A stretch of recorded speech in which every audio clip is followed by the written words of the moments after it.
बीडचं प्रकरण सरकारनं खूप गंभीरपणे घेतलंय। हत्येचे धागे कुणापर्यंत पोहोचले तरी त्याला माफी नाही। सरपंच हत्येप्रकरणी उपमुख्यमंत्री अजित पवार यांची ही सर्वात महत्त्वाची प्रतिक्रिया समोर आली आहे। त्याच्यात राजकीय हस्तक्षेप अजिबात होऊन देणार नाही। मी चंद्रकांत दादांशी पण बोललोय, मी एकनाथराव शिंदेंशी पण बोललोय, देवेंद्रजींशी पण बोललोय।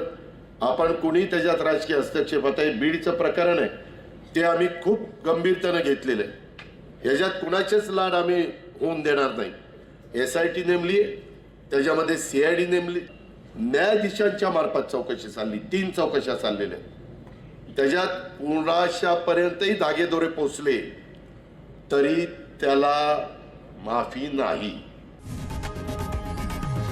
लोकशाही मराठी ऐका, पहा, जागरूक रहा।